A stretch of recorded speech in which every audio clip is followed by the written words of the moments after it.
Millets సాగులో తెలంగాణ దూసుకుపోతోంది. దేశంలో millets సాగు చేస్తున్న రాష్ట్రాల్లో తెలంగాణ 5వ స్థానంలో ఉంది. మిల్లెట్స్ ఆధారిత స్టార్టప్లు ఎక్కువ ఉన్న రాష్ట్రంగాను తెలంగాణకు గుర్తింపు దక్కింది. దిగుబడిలో 5వ ర్యాంకులో నిలిచింది.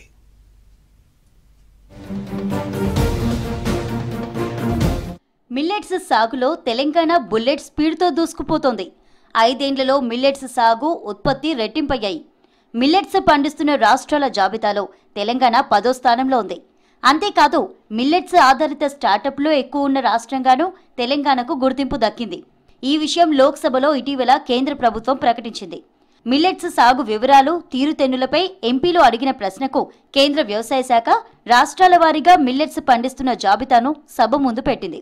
రాష్ట్రంలో తగ్గి మళ్లీ పెరిగిన మిల్లెట్స్ సాగు తొలుత స్టడీగా సాగింది. మధ్యలో 2 ఏళ్లు పంటల విస్తీర్ణం తగ్గింది.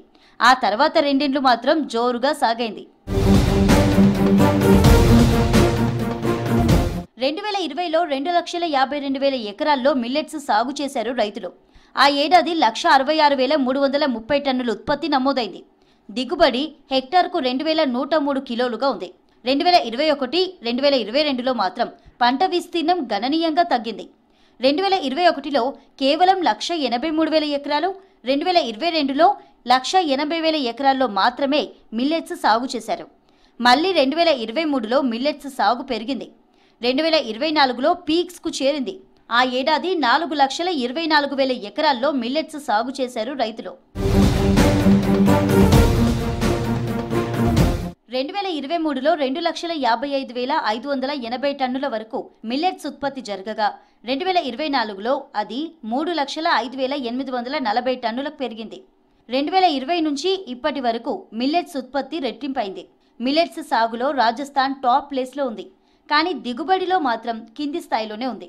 అది మొత్తం ఎడారి రాష్ట్రం కావడం, సాగుకు నీళ్లు అందకపోవడం వంటి కారణాలతోనే దిగుబడి తక్కువగా వచ్చి ఉంటుందన్న అభిప్రాయాలు వ్యక్తమవుతున్నాయి. దిగుబడి విషయంలో ఇతర రాష్ట్రాలతో పోలిస్తే తెలంగాణ చాలా మెరుగ్గానే ఉంది. దిగుబడుల విషయంలో తెలంగాణ 5వ స్థానంలో ఉంది. అదే సమయంలో ఏపీ తొలి స్థానంలో నిలిచింది. దేశవ్యాప్తంగా మిల్లెట్స్ స్టార్టప్లు 151 ఉంటే అందులో 43 తెలంగాణలో ఉన్నట్లు కేంద్ర గణాంకాలు స్పష్టం చేస్తున్నాయి. తర్వాత మహారాష్ట్రలో 18, కర్ణాటకలో 16, తమిళనాడులో 15, ఏపీలో 9 స్టార్టప్లు ఏర్పడ్డాయి. మిల్లెట్స్ ఫార్మర్స్ ప్రొడ్యూసర్స్ ఆర్గనైజేషన్లు తెలంగాణలో 12 ఉండగా అందులో 9 ఎఫ్పీఓలు మిల్లెట్స్ను ప్రాథమిక పంటగా, 3 ఆర్గనైజేషన్లు సెకండరీ పంటగా సాగు చేస్తున్నాయి. ఈ సంఘాలు అత్యధికంగా కర్ణాటకలో 105 ఉన్నాయి. రాజస్థాన్లో 89, యూపీలో 63 సంఘాలున్నట్టు కేంద్రం తెలిపింది. తెలంగాణలోని Indian institute of millets research Hyderabad ఆధ్వర్యంలో ప్రధానమంత్రి కృషి వికాస్ యోజన కింద మిల్లెట్స్ స్టార్టప్లకు ప్రోత్సాహకాలు అందిస్తున్నట్లు కేంద్రం పేర్కొంది. అదొక్కటే కాకుండా మరో 5 నాలెడ్జ్ పార్ట్నర్స్, మరో 23 అగ్రి బిజినెస్ ఇంక్యుబేటర్ల సహకారం తీసుకుంటున్నట్టు తెలిపింది.